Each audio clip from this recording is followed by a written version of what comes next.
تو ایسے ایسے سوال کیے گئے. تو میرے عزیزوں رزق ہمارا معین ہے، نہ اس سے کم نہ اس سے بس. کیا ہمارا ہے، ہم طریقہ کار کون سا استعمال کرتے ہیں. لیکن اس کا مطلب یہ بھی نہیں کہ اگر ہمارے قسمت میں لکھا ہوا ہے تو ہم ہاتھ پر ہاتھ دھر کے بیٹھ جائیں کہ ہم یہاں سے اٹھیں گے نہیں، ہم کو ملنا چاہیے ہی آئے گا.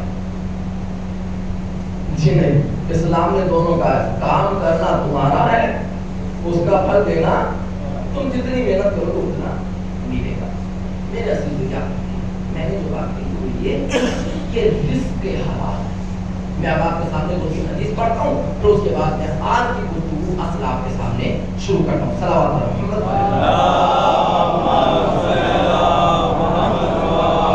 اور غور کے ساتھ سنیے گا. اسلام انسان کو بھکاری نہیں بنانا چاہتا. اسلام مسلمان کو ہاتھ پھیلانے والا نہیں بنانا چاہتا. اسلام کا حکم جتنے بھی احکام ہیں آپ دیکھیے ہر جگہ پر ملے گا. صدقہ دو، خیرات دو، خمس نکالو، زکات نکالو، یہ کرو وہ کرو. یہ سب کیا ہے؟ اچھا خمس کا واجب ہوتا ہے صلوات محمد والے محمد. خمس واجب کب ہوتا ہے؟ کا شریعت کا حکم یہ ہے کہ جب سال کے آخر میں تمہارے پاس تمہارے کھانے سے بچ جائے تب تم خمس نکالو. 5واں حصہ نکالنا ہے، یہ بھی دیکھیے اس کو. جتنا بھی بچے گا تمہارے پاس 1 روپیہ بچے اس میں سے نکالو. میرے عزیزوں معصومین کی حدیث ہے، معصوم نے ارشاد فرمایا جو انسان خمس نہیں نکالتا اس کا یہ مال مال حلال نہیں ہے. اور ہم تو لعنت بھیجتے ہیں ان لوگوں کے اوپر کہ جنہوں نے زہرا کے حق کو ختم کیا. یہ خمس بھی حق کے زہرا بھی ہے اور حق کے اولاد زہرا بھی ہے. آپ میں اپنے دربار میں جا کو میں نے کتنا کیا آپ اپنے آپ کو دیکھیں، کسی کو کوئی کہنے کی ضرورت. میرے عزیزوں بہت غور سے ساتھ سنیں گے. اسلام کبھی بھی یہ نہیں چاہتا کہ تم فقیر بنو. اسلام کہتا تم خمس نکالو. اسلام کہتا تم زکات دو. اسلام کہتا ہے تم صدقہ دو. اسلام کہتا ہے تم خیرات کرو. اسلام کہتا ہے اگر تمہارے سامنے کوئی بھوکا جائے تم اس کو کھلاؤ. یعنی کیا مطلب؟ اسلام کا یہ قانون ہر ایک کے لیے ہے. اس نے کہا کہ ہر مسلمان نکالے، ہر مسلمان یہ کام کرے، ہر مومن یہ کام کرے. اس کام کرنے کا مطلب کیا ہے؟ یعنی اسلام ہم سے کہہ رہا ہے کہ اسلام کی خواہش تم سے یہ ہے کہ تم اتنا کماؤ، اتنا کماؤ، اتنا کماؤ کہ تم خود بھی کھاؤ، اپنے بیوی بچوں کو بھی کھلاؤ، اپنے گھر والوں کو بھی کھلاؤ. جب اس سے بچ جائے اب دوسروں تک پہنچاؤ. تو اسلام دینا سکھاتا ہے، مانگنا نہیں سکھاتا. اسلام دینا سکھاتا ہے، مانگنا نہیں سکھاتا. اب اگر کوئی کسی کا حق ختم کر کے بیٹھ جائے تو پھر یاد رکھنا وہ حرام ہے، حرام. اسلام کہتا ہے تم کام کرو، محنت کرو، کوشش کرو، یہ کرو وہ کرو. اب میں حدیث آپ کے سامنے پڑھنا چاہتا ہوں. صلوات علی محمد والے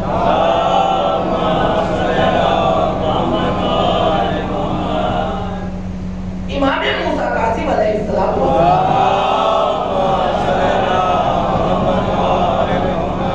ارشاد فرماتے ہیں، چونکہ آج یہ میرا اصل وہ ہے اور اس سے میں ایک پیغام دینا چاہتا ہوں آپ کو، چونکہ تربیت اولاد میرا موضوع ہے. جو پہلی بنیاد ہے جو مردوں سے متعلق ہے، 2 چیزیں آج میں آپ کے سامنے، ایک دونوں بنیاد آپ کے سامنے رکھوں گا. پہلے حدیث سنیں، یا داؤد ان الحرام لا ینمی.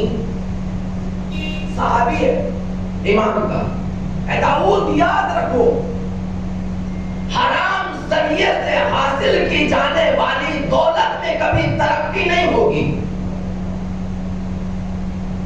کبھی وہ بڑھے گا نہیں. اس نے کہا مولا آپ کیسی بات کر رہے ہیں؟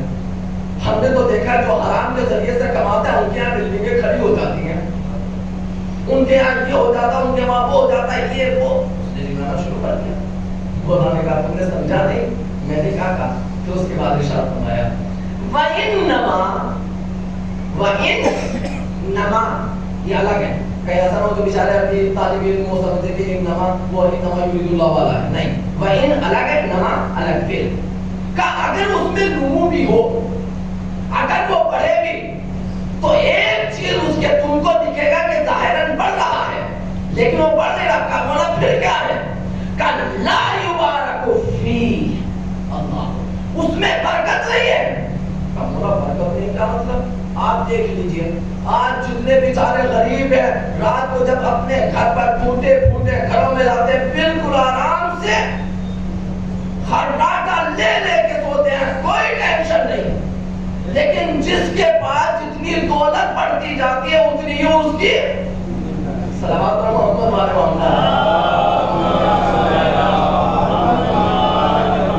ایسا جب دولت بڑھتی ہے نا تو نیند نہیں آتی، جب نیند نہیں آتی تو بیچارے نشے کی دوائیں کھاتے ہیں، جب وہ دوائیں بھی اثر کرنا چھوڑ دے تو پھر انجیکشن لگاتے ہیں کہ نیند آ جائے۔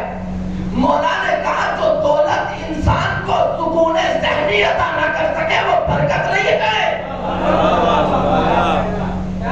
برکت اس دولت میں ہے کہ ہو لیکن رات کو شب کے سناٹے میں اپنے مال کو راہ خدا میں خرچ کر کے 2 رکعت نماز پڑھ کے علی وقت کا امام وقت کا خلیفہ کہتے ہیں پروردگار تیرا شکر تو نے جتنا دیا تھا میں نے تیری راہ میں سب دے دیا، جتنا دیا تھا میں نے تیرے بندوں کے حق ادا کر دیا، مالک تیرا شکر ہے تو نے مجھ کو اتنی توفیق۔ امام نے کہا کہ اگر اس میں تم کو بڑھوتری دی کہ یاد رکھنا اس میں برکت نہیں ہے، کہ برکت نہ ہونے کی علامت کیا ہے کہ اس کی ذہنی سکون ختم ہو جائے گا، پریشان رہے گا، بے چین رہے گا، وہاں کی اس دولت کو کیسے بچاؤں، وہاں کے اس پیسے کو کیسے بچاؤں، یہ رات میں نیند آتی نہیں ہے، نیند کیسے آئے، حتیٰ کہ کبھی کبھی جب دولت بڑھتی ہے باپ بیچارہ بوڑھا ہوتا ہے تو بیٹے دعا کرنے لگتے ہیں پروردگار جلدی سے مرے تاکہ صلوات اور محمد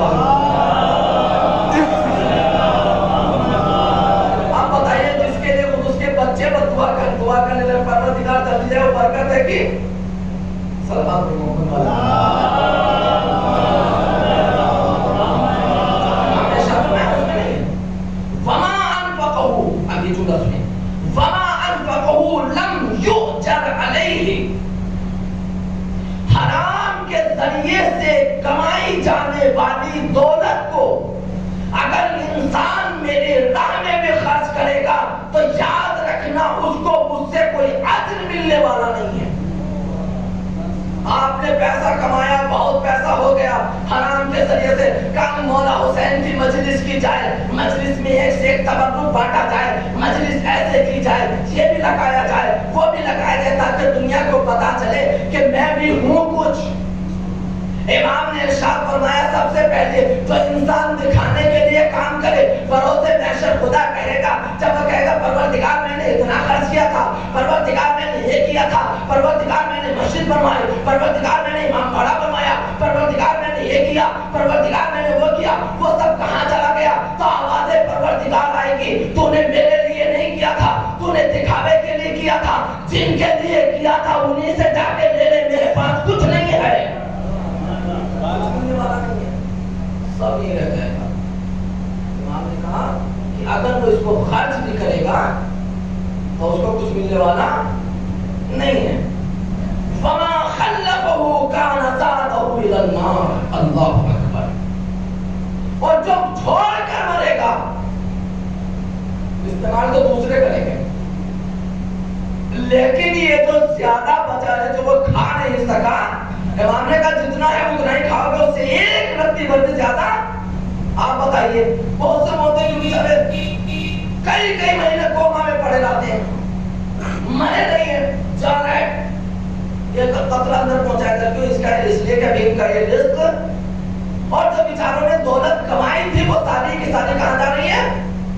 ایک دن کا اتنا ہزار جا رہا ہے ڈاکٹر کے پاس، امام ارشاد فرماتے ہیں مجھے تعجب ہے اس انسان کے اوپر کہ جو اس کے کسی عزیز کی تھوڑی دیر کے لیے جان بچاتا ہے، مجھ کو کہتے ہیں صاحب ڈاکٹر صاحب بتائیے کیا ہے، بچ جائے گا کہ نہیں بچ جائے گا، آپ یہ بھی لے لیجئے، آپ وہ بھی لے لیجئے، آپ یہ کر دیجئے، آپ وہ کر دیجئے۔ جو تھوڑی دیر کے لیے تم کو حیات دینے کی کوشش کرے پھر بھی یقین نہیں کہ تم کو بچائے گا، تم پوری کی پوری دولت اس کے اوپر اٹھانے کے لیے تیار ہو۔ امام ارشاد فرماتے ہیں اگر تم اتنا ہی یقین اس مالک کے اوپر کر کے اس کے بات کے اوپر عمل کرو تو پھر کبھی بھی ایسے امراض میں مبتلا نہیں۔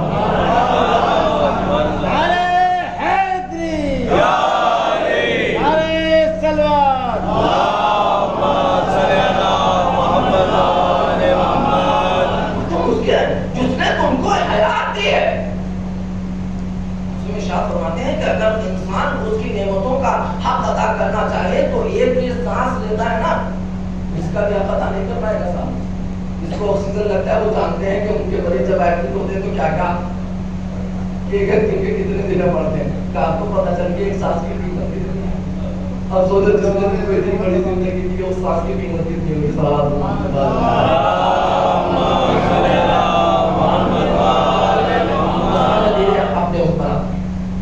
امام نے ارشاد فرمایا کہ سنو، ہم یاد نہیں پڑھنا، چھوڑ دے اس کو۔ امام نے ارشاد فرمایا کہ حرام کے ذریعے سے اگر انسان ایک لقمہ حرام بھی کھاتا ہے، ایک لقمہ کھائے تو اس کے کچھ اثرات ہیں۔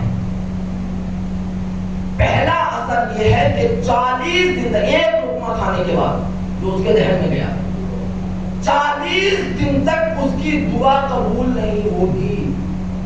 صلوات اور محمد علیہ وسلم۔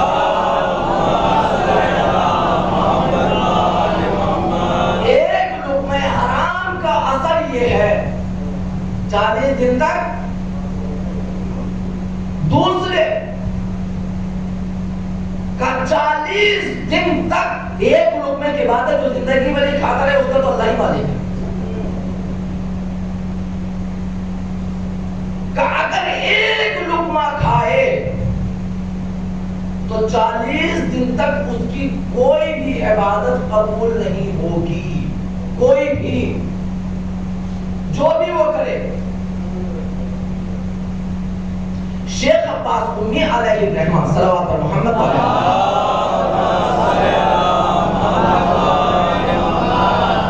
کہتے ہیں کہ میں ہمیدان میں سفر پر گیا، وہاں پر اپنے ایک دوست کے یہاں مہمان ہوا۔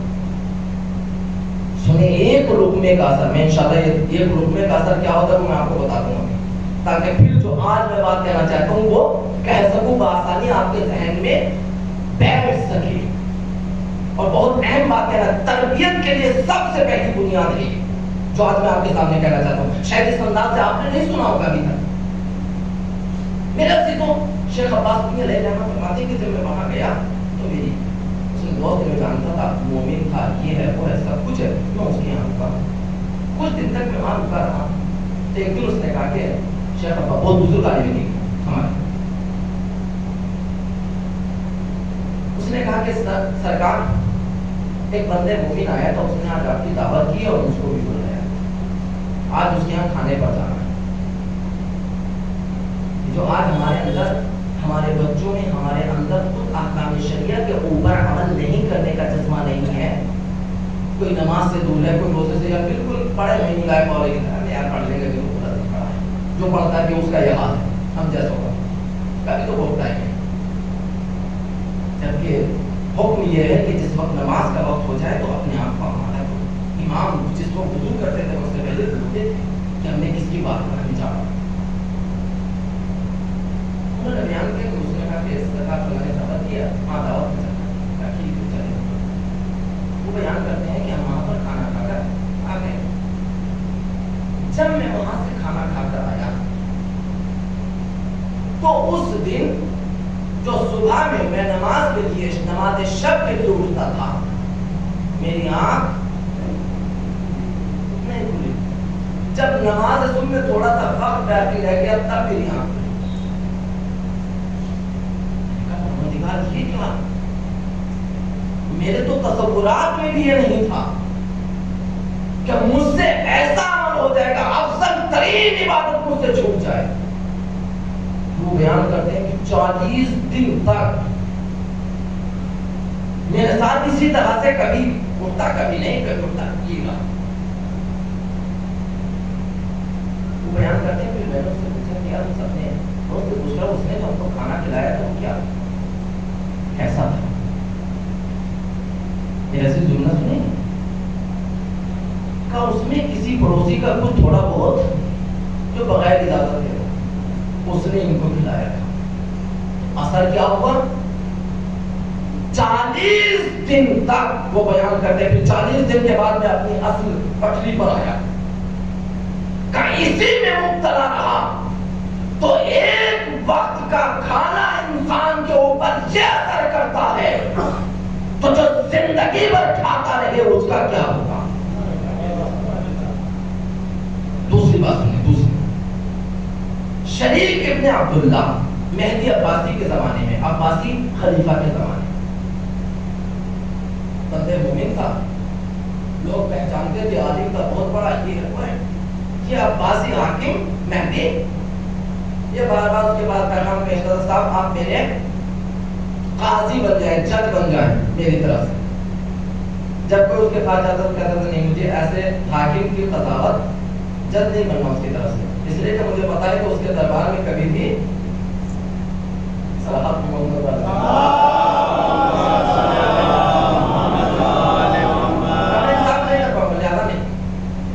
جب 2-3 مرتبہ سے پیغام بھجوایا تو ایک دن دوسرا پیغام بھجوایا کہ اچھا ایسا کرو تم میرے بچوں کے استاد بن جاؤ۔ اس نے کہا یہ بھی نہیں ہو سکتا، تو جیسے ظالم کے بیٹوں کا میں استاد بنوں، مجھ کو ایسے آدمی سے رابطہ ہی نہیں رکھنا۔ تو ایک دن اس نے اپنے سپاہیوں سے کہا کہ اس کو پکڑ کر دربار میں لے کر آؤ، میں اس کے اوپر اتنی مہربانی کر دوں میری بات ہی نہیں سنتا۔ کا دربار میں لایا گیا تھا، جب دربار میں لائے گا تو بادشاہ نے کہا کہ دیکھو تمہارے سامنے 3 راستے ہیں، ان 3 میں سے ایک قبول کرو نہیں تو کام تمام۔ کہا کیا؟ یا تو جج بنو یا میرے بچوں کے استاد بنو۔ کا تیسری شرط کہ یہ ایک ٹائم میرے ساتھ کھانا کھاؤ۔ صلوات محمد علیہ ایک ٹائم میرے ساتھ کھانا کھاؤ۔ اس نے سوچا یار جج بنوں گا تو زندگی بھر اس کے پاس رہنا پڑے گا، استاد بنوں گا تو بھی نہیں بھاگ پاؤں گا، ایسا ایک دفعہ کا کھانا ہے کھاؤں گا نکل جاؤں گا، کیوں کون پوچھ رہا ہے۔ تو اس نے کہا چلیے صاحب مجھے تیسری شرط تمہاری، میں ایک ٹائم تمہارے پاس کھانا کھا لیتا ہوں۔ غور سے سنیں میرے نوجوانوں، میں آپ کے لیے پیغام دوں گا اس کے بعد بزرگوں سے بھی کہ جب وہ اپنے بچوں کو کھلائیں تو کیسے ملتا، اور جو نوجوان ہیں اس وقت چاہتے ہیں کہ شادی کریں یا شادی ہو چکی ہے اپنی نسل کو پروان چڑھانا چاہتے ہیں، ان کے لیے میرا یہ پیغام ہوگا۔ اس نے کہا کہ صاحب ٹھیک ہے میں تیسرا کام۔ بادشاہ نے اپنے باورچی کو بلایا اور بلانے کے بعد اس کے کام نے کہا کہ دیکھو آج وہ کھانا بنانا کہ جس میں سارا کا سارا خراب، ایسا کھانے بنانا کہ جو جائز نہ ہو۔ جائز نہ ہو کا مطلب نہیں وہ جو پکا رہے ہو وہ میری ملکیت نہ ہو۔ ویسے تو اس کے پاس ساری کی ساری لڑکی ہوئی، اس لیے کہ کوئی انسان اتنا امیر بن ہی نہیں سکتا جب تک کہ دوسروں کی دولت کو نہ ہڑپے، ہڑپ کر نہ بیٹھ جائے، تو امیر بن ہی نہیں سکتا۔ تو اس نے کہا کہ ٹھیک ہے، اور لذیذ ترین کھانا بنانا چاہے۔ کھانا تیار ہوا، وہ لذیذ ترین دربار کا کھانا۔ بادشاہ نے کہا کیا ہو گیا؟ جب اس نے کھانا کھانا شروع کیا تو اس کو بہت اچھا لگا، اور چٹخارے لے لے کر ہماری زبان میں کہا جائے بہت اچھا۔ جیسے ہی اس باورچی نے دیکھا فوراً بادشاہ کان میں آ کر کہا تمہارا کام ہو گیا۔ اس نے کہا کیا ہو گیا؟ بعد میں بتاؤں گا، کام ہو گیا اب پریشان نہ ہو۔ تو اس نے وہ ایک وقت کا کھانا کھایا پتہ ہے جب وہ گھر چلا گیا بادشاہ نے پھر اپنا قاصد بھیجا کہ بچوں کو استاد بنو گے، چونکہ آج مطلب لے چکا تھا، کہا جی ہاں سرکار مجھے قبول ہے گئے۔ کچھ دن کے بعد اس کا جج بھی بن گیا، قاضی بھی بن گیا، اور جب ان دونوں عورتوں کو اس نے سنبھال لیا تو ایک دن بادشاہ کے پاس بیٹھا ہوا تھا، بادشاہ نے ایک پرچی لکھ کر دی کہ جب 1 مہینہ پورا ہو گیا جا کر اپنی تنخواہ لے لو۔ اس کو لکھ کے دیا، وہ چلا گیا۔ جب وہاں پر آیا جو تنخواہ دے رہا تھا اس کو لے جا کر دی تو اس نے ایک بندہ جھڑ کر کہا ذرا کھڑے رہو، پہلے دوسرے بھی لوگ ہم کو دیتی تھی، جلدی کیا ہے؟ اس نے کہا نہیں پہلے وہ دے دو، دیکھنے کا بادشاہ کا لکھا ہوا ہے۔ تو اس نے ایک مرتبہ سے پلٹ کر پوچھا کہ یہ بتاؤ تم نے بادشاہ کو کچھ دیا ہے کیا جو پہلے میں تمہیں دوں؟ اس نے کہا تم کیا پوچھ رہے ہو، اس کا جملہ ہے میرا بھی تو شریف کا، کہا تم مجھ سے کیا پوچھ رہے ہو، میں نے تو اس کو اپنی ایک ایسی چیز بیچ دی ہے کہ جس کے بعد جہنم کے سوا کچھ نہیں ہے۔ کہا کیا بیچا؟ کہا میں نے 1 لقمے کے بدلے اپنا دین اس کے ہاتھوں پر بیچ دیا۔ اللہ اکبر، کیا کیا ہے؟ اس 1 لقمے کا اثر یہ تھا کہ میں نے اپنا دین بیچ ڈالا۔ تو 1 لقمے حرام انسان سے اس کے دین کو چھین لیتا ہے۔ اے نوجوانوں، اے میرے بزرگوں، اے میرے بھائیوں، اب میرا پیغام سنیں۔ میرا پیغام یہ ہے کہ جب آپ اپنے جوان بیٹے یا بیٹی کی شادی کرنا چاہتے ہیں تو پہلے آپ کو یہ کرنا پڑے گا، توجہ سے سنیں نوجوانوں، اگر تمہارے ماں باپ یہ نہیں کرتے ہیں تو ماں باپ کو مجبور کرو کہ ہم کو حلال رزق کھلائیں۔ کیا کہ حلال رزق پہلے سے اپنے بچوں کو کھلائیں، اس لیے کہ جو بچہ یہ رزق کھائے گا، اور سے سنیے، اسی سے وہ نطفہ بنے گا کہ جس کے بعد اس کی نسل آنے والی ہے۔ صلوات پر محمد علیہ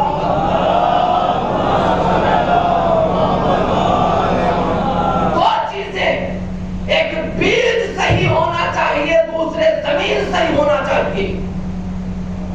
یہ نسل جو ہے کھیتی کی مانند ہے صاحب، میں انشاءاللہ اس کی کل وضاحت کروں گا، اتنا زیادہ وقت بھی نہیں میرے پاس میں زیادہ وضاحت کروں، لیکن پہلا کام کہ اس طرح سے حلال رزق کھائیں کہ اب جو انسان کے اندر جس سے نسل آگے بڑھے وہ حلال کے ذریعے سے بنے۔ اس لیے کہ حرام کے ذریعے سے خود معصوم نے کہا کہ 40 دن تک اس کی دعائیں قبول نہیں ہوں گی، اس کی کوئی عبادت قبول نہیں ہوگی۔ تو تمہارا کام ہے حلال رزق کھانا۔ قسم خدا کی، اگر حلال رزق کھا کر اس شریعت کے اس کام کے لیے آگے بڑھو گے تو یہ ہو ہی نہیں سکتا کہ بچہ نافرمان پیدا ہو جائے۔ اللہ اکبر، کہ اگر نقلی بیج ڈالو گے تو اصلی پیداوار نہیں ہوگی۔ یہ بیج ہے، ہماری نسل کی بنیاد ہے، پہلے اس کو درست کرنا ہے۔ دوسرے، جس زمین اور کھیتی کے حوالے میں نے کل ایک جملہ کہا تھا، آپ یہ نہ سوچیں کہ ہم کو بہو اچھی ملے، میری بیوی اچھی آئے، نہیں، پہلے کوشش یہ کرو کہ ہم دوسرے کو بہو اچھی دیں، بیوی اچھی دیں، خود بخود ہم کو اچھی ملنے لگی۔ اب حدیثیں سنیں، 2-3 حدیثیں، پھر میں انشاءاللہ ان کی کل وضاحت کروں۔ صلوات پر محمد والے محمد۔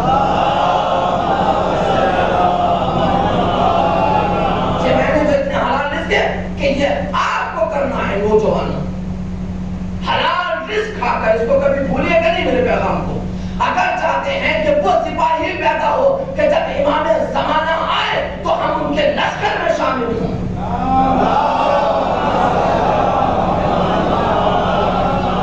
ہمارے بچے ان کے لشکر میں شامل ہوں۔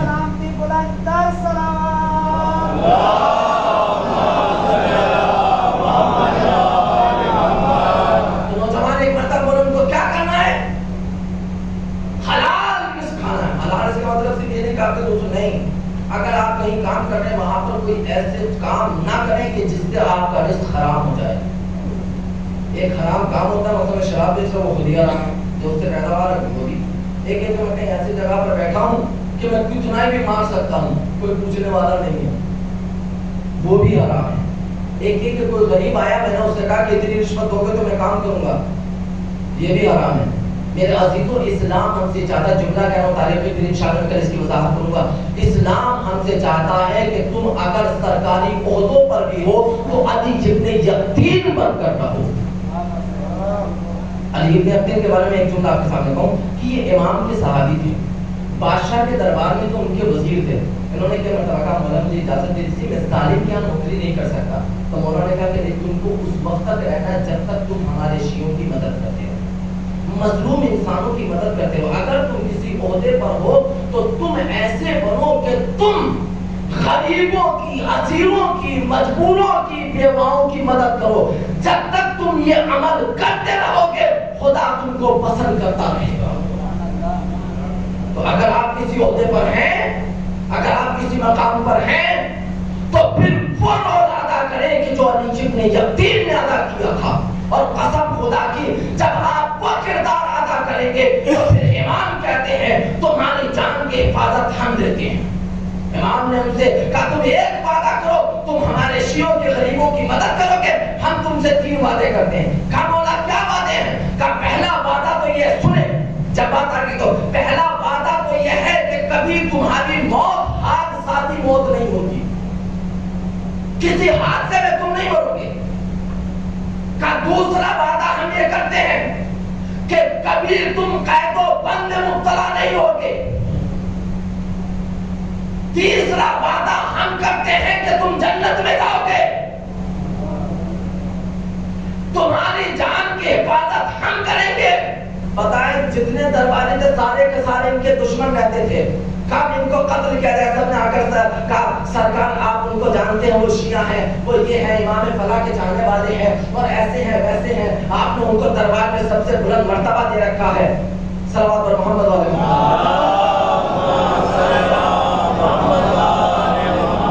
آپ بول تو نہیں ہوئے نا، صلوات پر محمد علیہ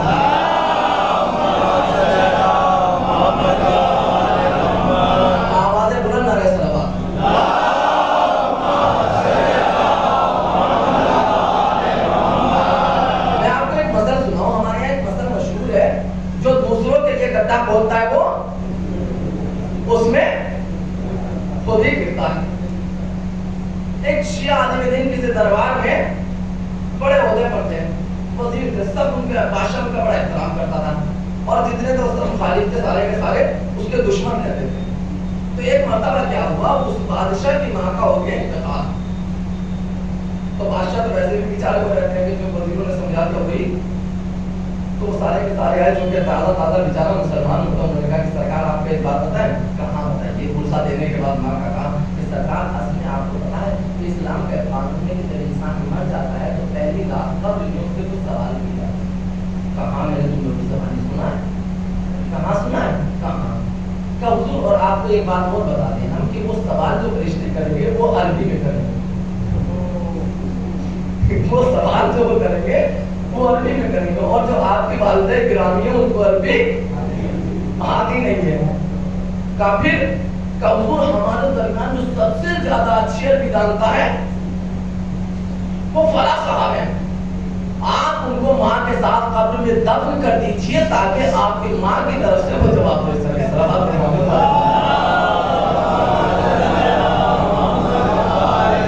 کیا کیجیے کہ ان کو دفن کر دیجیے، چونکہ آپ کی ماں جانتی نہیں، جو سمجھ میں نہیں، جب سمجھیں گے تو جواب کہاں سے دیں گے۔ بادشاہ کے سمجھ میں کیا بات ہو سکے، میری ماں بیچاری جائے کہ وہ مشکلات میں مبتلا، یہ میں نہیں کر سکتا۔ راجہ قاضی کو بھیجا کے جاؤں کو بلا کر گئے، انہوں نے آ کر کہا کہ حضور میں آپ کو پرسہ دیتا ہوں، آپ کی والدہ گرامی دنیا سے چلی گئی، یہ ہے وہ ہے، آپ تعزیت کو کیجیے کیجیے۔ اس کا ہاں ٹھیک ہم نے قبول کر لیا، لیکن اب ہمارا پیغام حضور پیغام کیا ہے؟ کا پیغام یہ ہے کہ تم کو یہ پتا ہے؟ کہا کیا حضور بتائیے۔ اب مرتا کیا نہ کرتا، ہمارے یہاں مشہور ہے، حکم حاکم مر گئے پپا جاؤ، جہاں حاکم کا حکم تو کرنا ہی کرنا ہے۔ کہا حضور بتائیے کیا ہوا؟ کہ آپ کو یہ پتا ہے نا کہ جب قبر میں انسان پہلی رات جاتا ہے تو اس سے سوال جواب ہوتے ہیں؟ ہاں حضور ہوتے ہیں۔ کہ یہ بھی پتا ہوگا کہ پھر عربی میں ہوتے ہیں؟ اب اگر کہیں کہ نہیں عربی میں نہیں تو مصیبت کہیں ہوتے ہیں تو مصیبت کچی کہا تو میرا فیصلہ یہ ہے کہ چونکہ میری ماں کو عربی آتی نہیں ہے، آپ کو ان کے سوالوں کے جواب دینے کے لیے میری ماں کے ساتھ قبر پہ جانا ہے۔ صلوات محمد آپ کو ان کے ساتھ قبر پہ جانا ہے۔ تو ایک مرتبہ یہ وزیر جو تھے یہ تھوڑا سا سر جھکا کر کچھ سوچنے لگے۔ بادشاہ نے کہا سوچ کیا رہے ہو؟ کیونکہ اس کو پتا تھا کہ میں جو بھی سوال کرتا ہوں بغیر کسی اس کے فوراً جواب دیتے ہیں۔ وہ سر جھکائے رہے، تھوڑی دیر خاموش رہے۔ اس نے کہا میں نے کیا کہا ہے تم نے سنا نہیں؟ وہ پھر سر جھکائے ہوئے۔ جب تیسری مرتبہ بادشاہ نے کہا تو ایک مرتبہ بولے کہا حضور آپ بات تو ٹھیک کہہ رہے ہیں لیکن میں ایک بات اور سوچ رہا ہوں۔ کہا وہ کیا؟ کیونکہ ان کو پتا تھا کہ کوئی ایسی بات کہ حضور اصل میں سوچ رہا تھا آپ کی ماں اتنے سال زندہ رہی، انہوں نے کچھ تھوڑا بہت کھایا ہے، جو کچھ کیا صرف ان کے بارے میں چند سوال ہوں گے۔ ہاں یہ تو بات ہے اس بات کو، لیکن آپ ہیں اس پوری مملکت کے بادشاہ، تو آپ سے صرف آپ کے بارے میں تو سوال ہوں گے نہیں۔ ہاں بات ہے کہ آپ سے کیا، آپ سے آپ کی حکومت کے بارے میں بھی پوچھا جائے گا، آپ سے آپ کے کردار کے بارے میں بھی پوچھا جائے گا، آپ سے آپ کے عوام کے بارے میں بھی پوچھا جائے گا، آپ سے اس کے بارے میں پوچھا جائے گا، آپ سے اس کے بارے میں، ہزاروں چیزوں کے بارے میں آپ سے پوچھا جائے گا۔ کہاں بات تو تمہارے سے یہ پوچھا جائے گا بھائی؟ کہ حضور اصل میں یہ سوچ رہا تھا اتنی دیر سے کہ جو آپ کی ماں سے سوال ہوں گے وہ چند سوال ہوں گے، ان سوالوں کے جواب کوئی بھی چھوٹا موٹا مولوی دے دے گا۔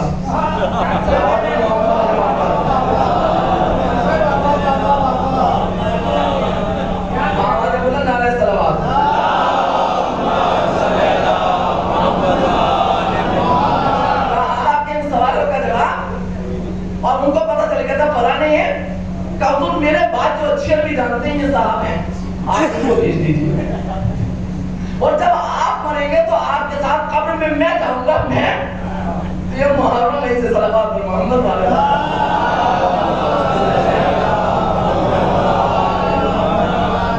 تو یہ ہے جو دوسروں کے لیے بابا رضوان علیہ السلام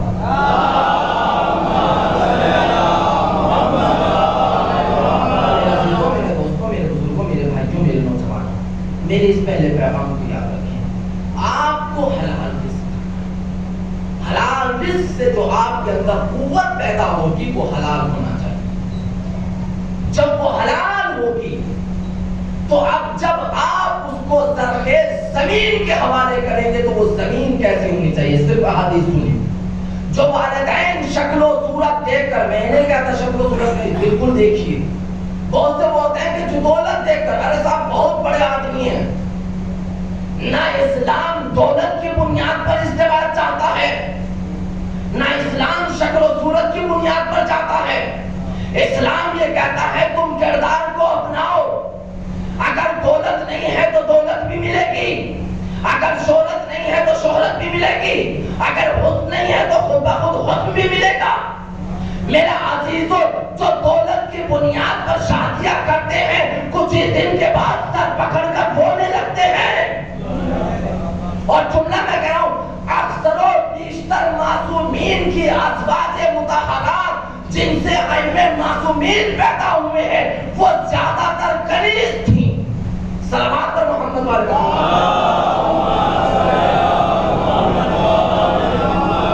زیادہ تر کنیز تھیں، لیکن کنیز ایسے تھی کہ صاحب کردار۔ معصومین نے ان کنیزوں سے شادی کر کے بتایا تم صاحب کردار سے شادی کرو تو صاحب کردار بچے دینا اس کا کام ہے۔ بہت سے بادشاہوں نے شادی کی کہ میری بیٹی سے شادی کیجیے، امام محمد تقی کی بادشاہ نے شادی کی کہ حضور شادی کیجیے تاکہ ان سے نسل آگے بڑھے۔ بہت سے نے رسول سے شادی کی، لیکن خدا نے کہا جو دشمنی نکالنے کے لیے ہمارے ہاتھیوں سے شادی کرے ہم ان کو کبھی صاحب اولاد نہیں بنائیں گے۔ تو عزت خاندان کی بنیاد پر نہیں، عزت دولت کی بنیاد پر عزت خدا دیتا ہے کردار کی بنیاد پر. تم صاحب کردار کو بناؤ, قیامت تک کے لیے باقی رکھنا ہمارا کام ہے. لہذا جب اپنے بچوں کے لیے, جب اپنی بیٹی کے لیے پہلی بنیاد ہے کہ اگر یہیں سے ہم نے بنیاد نہ رکھی تو پھر نسل ویسی نہیں ہوگی. معصوم نے ارشاد فرمایا پہلا کام لڑکوں کو کرنا ہے حلال رزق, دوسرا کام والدین کو کرنا ہے کیا کہ کیسی اپنے لیے اپنے بیٹے کے لیے بہو تلاش کرو. معصوم نے ارشاد فرماتے ہیں سنیں صلوات محمد علیہ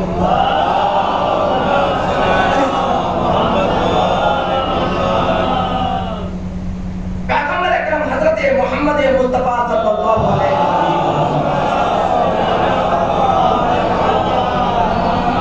وقت نہیں ہوئے نا, ہاں تو پھر صلوات پڑھے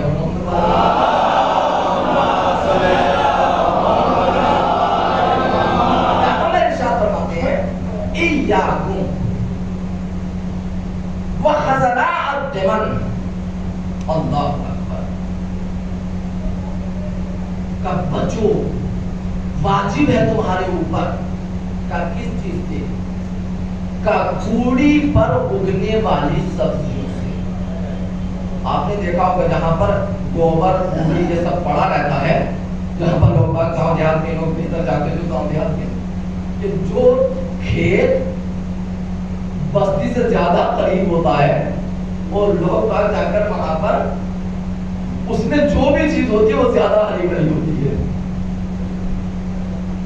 صلوات محمد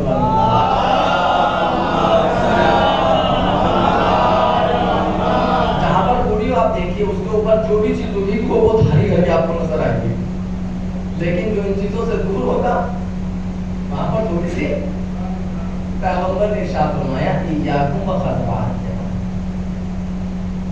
کوڑی پر اگنے والی سبزیوں سے بچو, ان سے پرہیز کرو, ان سے دور رہو, یہ واجب ہے تمہارے اوپر. تو بیچارے سامنے والے کے سمجھ میں نہیں آئے, اس نے کہا یا رسول اللہ, یا رسول اللہ, یا رسول اللہ, ماں وما خزراء الدمن, آپ کی اس کوڑی پر اگنے والی سبزی سے مراد کیا ہے؟ اس لیے کہ آپ بغیر مقصد کے تو کوئی بات بولتے نہیں ہو. میں ایک جملہ کہنا چاہتا ہوں, جو بزم پیغمبر میں بیٹھ کر, جملہ سنیے کہ فضائلی جملہ ہے جو آپ ایسے سنتے ہیں, جو بزم پیغمبر میں بیٹھ کر پیغمبر کی زبان سے نکلے ہوئے کلمات کو نہ سمجھ سکے وہ قرآن مجید کی آیات کو کیا سمجھے گا. کہہ رہے تھے ہمارے لیے قرآن کافی ہے, خواب کافی ہے, تو زبان کی جو پیغمبر کی حدیث کو نہ سمجھ سکے وہ کلام خدا کو بغیر رسول کے سمجھیں گے, بغیر حدیث کے. یا رسول اللہ آپ کے اس سے مراد کیا ہے؟ اس نے پیغمبر نے کیا جواب دیا؟ پیغمبر نے جواب دیا قال المرأة الحسناء فی منبت السوء, وہ خوبصورت عورتیں کہ جن کے ظاہر کو دیکھو تو آدمی پریشان, لیکن اگر باطن پر آئے تو شیطان ان سے حیران. صلوات پر محمد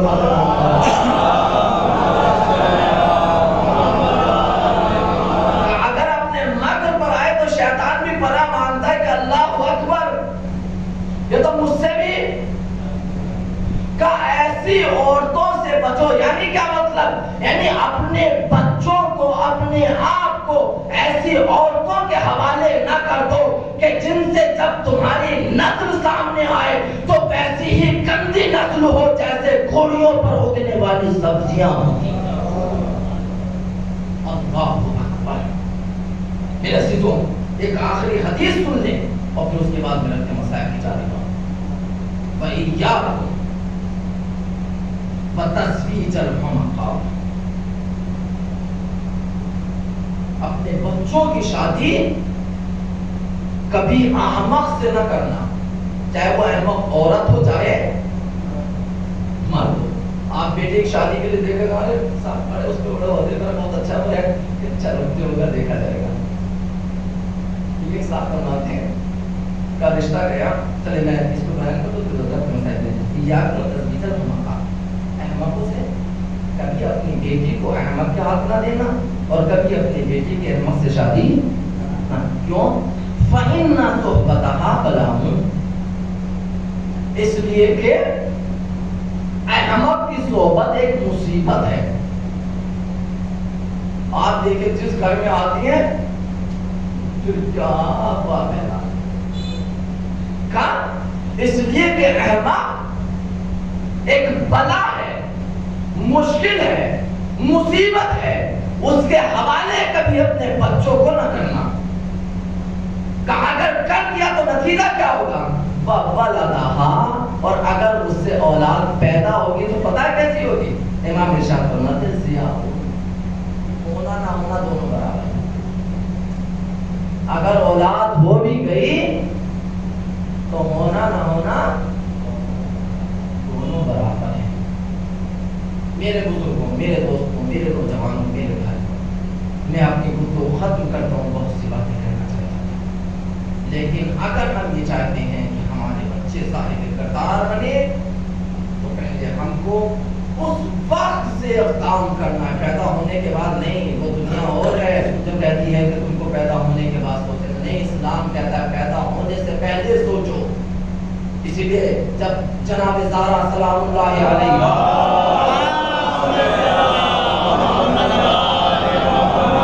ولادت کا وقت آیا تو پیغمبر جب معراج پر گئے تو تاریخ یہ بیان کرتی کہ پیغمبر نے کہا جب میں وہاں پر گیا تو مجھ کو جنت میں ایک سیب دیا گیا۔ پیغمبر سے کہا کہ دیکھو اس میں سے آدھا تم کو کھانا ہے، آدھا جناب پیغمبر ارشاد فرماتے ہیں کہ اس کے بعد جناب زہرا کا نور میرے سے آپ کو پاکیزہ فضا بولتے ہیں۔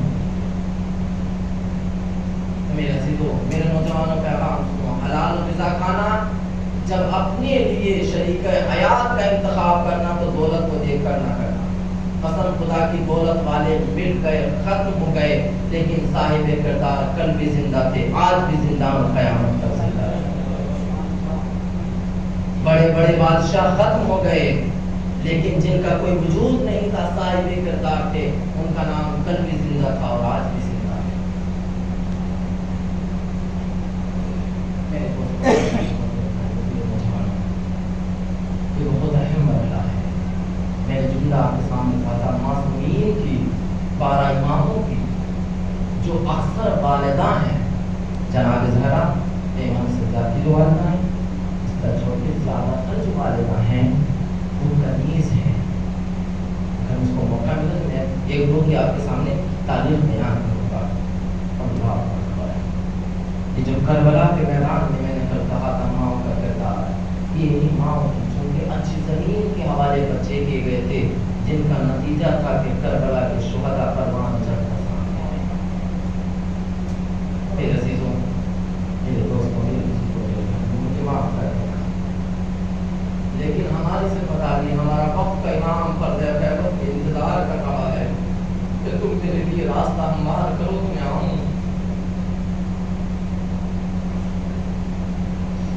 جیسے ہم منتظر ہیں ویسے ہی ہمارا منتظر ہے۔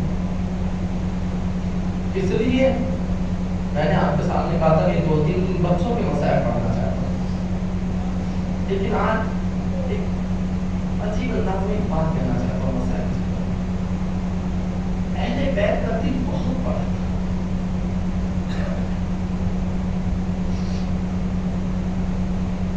تاریخ کے بیان کرتی ہے جب ہمارا موقع اعلان کرے گا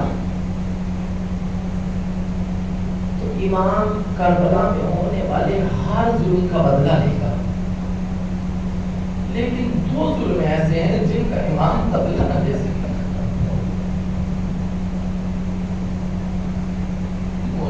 کون سے ظلم؟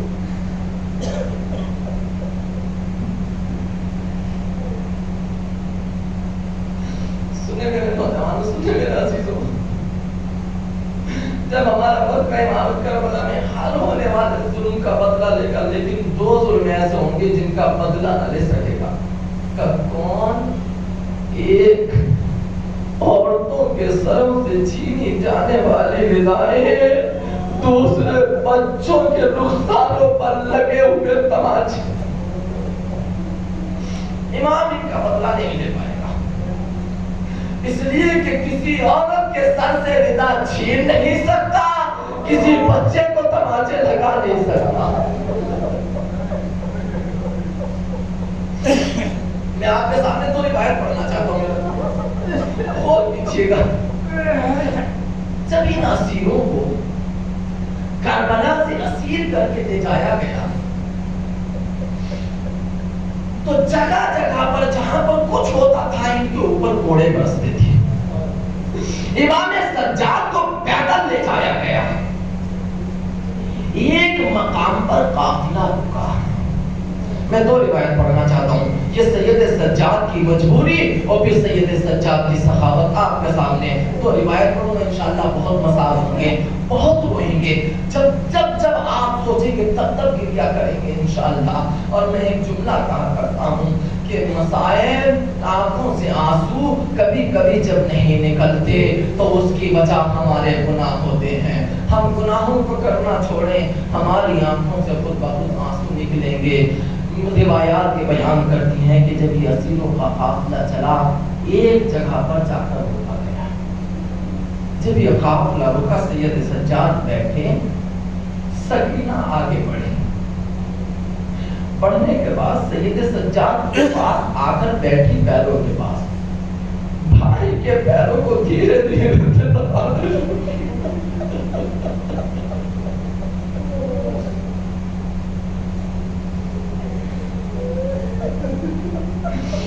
بھائی کے پیروں کو دھیرے دھیرے سے دبانا شروع کیا۔ دباتے دباتے ایک مرتبہ قدموں تک آئی اور دھیرے دھیرے سے اپنے چھوٹے چھوٹے ہاتھوں سے بھائی کے پیر سے کانٹے نکالنے لگی۔ ایک مرتبہ سید سجاد نے کہا بہن یہ کیا کر رہی ہے، مجھ سے دور ہو جا۔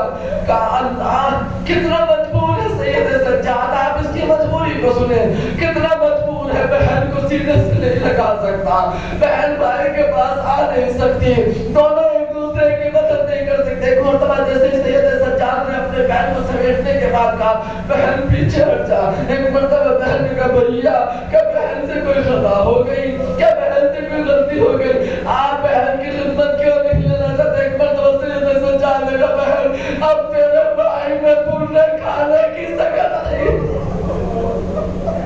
بہن جب وہ ظالم دیکھیں گے تو سید سجاد کو تازیانے لگائیں گے، میری بہن تیرے بھائی میں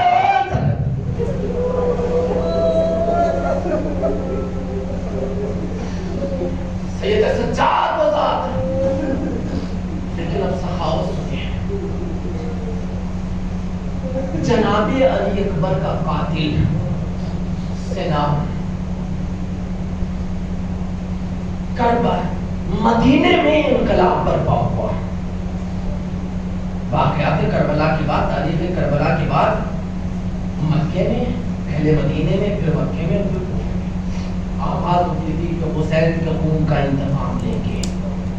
تو کچھ دشمن جو قاتل تھے وہ مدینے میں تھے، ان میں ایک سنان تھا۔ میرے عزیزوں اگر آپ سخاوت امام دیکھنا چاہتے ہیں تو اس طرح سے، مروان کو آپ جانتے ہیں مروان کون ہے؟ بتائیں میرے نوجوانوں تاکہ میں جملہ کہہ سکوں کہ جب مدینے کے حاکم کے پاس خط لکھا تھا کہ حسین سے بیعت لو، تو جس نے مدینے کے حاکم کو یہ مشورہ دیا تھا کہ حسین کو قتل کر دو نہیں تو پھر یہ تم کو نہ ملیں گے، وہ ہے مروان۔ جب مدینے میں انقلاب برپا ہوا تو یہ دونوں مدینے سے جان بچا کر بھاگے۔ مروان اپنے خانوادے کے ساتھ، اللہ اکبر، اس نے جگہ جگہ پر دخل باب کیا، میرے گھر والوں کو اپنے گھر میں رکھ لو، پناہ دے دو، میں چلا جاؤں گا نہیں تو لوگ ان کو قتل کر ڈالیں گے۔ کسی نے بھی مروان کے بچوں کو پناہ نہیں دی۔ جس وقت مدینے میں انقلاب ہوا تھا، سید سجاد اپنا خیمہ مدینے سے باہر لگائے ہوئے تھے، اپنے خانوادے کے ساتھ وہاں تھے۔ جب وہ چاروں طرف سے مایوس ہو گیا تو ایک مرتبہ اس نے کہا کوئی در نہیں بچتا، ایک ہی در ہے جہاں پر کوئی سائل خالی ہاتھ واپس نہیں جاتا۔ وہ اپنے بیوی بچوں کو لے کر امام کے پاس گیا، مولا میں بہت خطا کار ہوں، مولا میں بہت خطا کار ہوں، بہت گناہ کیے ہیں، آپ کا اصل دشمن ہوں، لیکن میرے بچوں کو سکے تو امام نے جب اس کے چھوٹے بچوں کو دیکھا تو کربلا کے یتیم بچے یاد آ گئے، کہا جا ہم نے تیرے بچوں کو تیرے خانوانے کو پڑھا دی۔ امام نے اپنے خیمے میں بلایا، ذرا سوچو عزیزو، جس وقت یہ ظالم لے کر آیا ہوگا کیا سکینہ کے لگتے ہوئے تماچے سید سجاد کو یاد نہ آئے ہوگے؟ کیا شام غریبہ میں گھوڑوں کی ٹاپوں کے نیچے آ کر مر جانے والے وہ بچے جو یہ کہہ رہے اماں ہمیں بچاؤ، اماں ہمیں بچاؤ، کیا وہ بچے یاد نہ آئے ہوں گے؟ کیا وہ 48 بچے جو کربلا سے لے کر شام تک موت کی آغوش میں سو گئے وہ یاد نہ آئے ہوں گے؟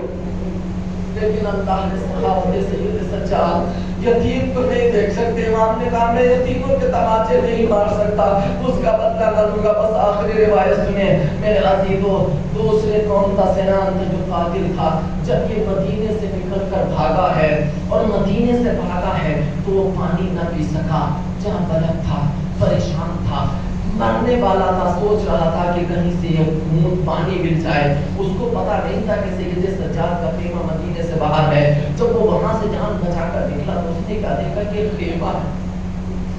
بس عزیزو 1-2 منٹ اور انشاءاللہ بہت مسافر ہیں، آپ بہت روئیں گے، جب سوچیں گے تب روئیں گے۔ ایک مرتبہ جب اس نے دور سے دیکھا تو اس کو ٹھارس ہوئی کہ شاید مجھے تھوڑا سا پانی مل جائے۔ قاتل جناب علی اکبر ہے، قاتل جناب علی اکبر ایک مرتبہ خیمے پر آیا، آنے کے بعد آواز دی کوئی ہے جو مجھے ایک گھونٹ پانی پلا دے۔ جیسے امام سجاد نے سنا خیمے کے اوپر آئے، کہا بھائی کیا ہے؟ کہا ایک گھونٹ پانی چاہتا ہوں۔ امام نے اس کو دیکھا، سر جھکایا، خیمے میں چلے گئے، مشک لے کر آئے۔ ابھی تک اس کا سر جھکا ہوا تھا، جب امام مشک لے کر آئے، امام نے کہا لے پانی پی لے۔ پھر مرتبہ جیسے اس نے چلو بنا کر اپنے سر کو اٹھایا، فوراً سر کو جھکا لیا، ہاتھ ہٹا لیے، پھر چلو بنایا، پانی پینا شروع کیا۔ جب پانی پی چکا تھا ایک مرتبہ اس نے کہا سید سجاد شاید تم نے مجھ کو پہچانا نہیں۔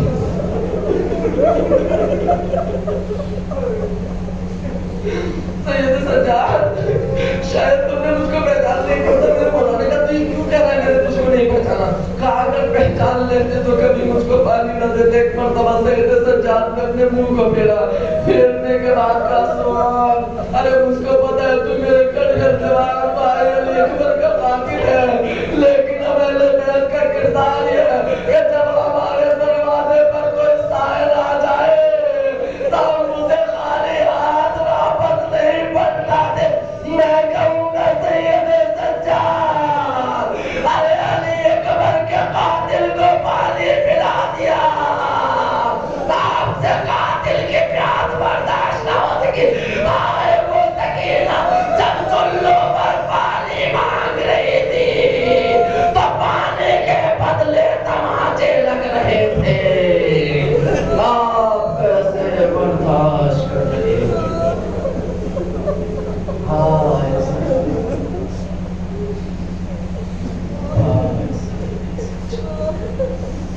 معاف نہ دینا مسائل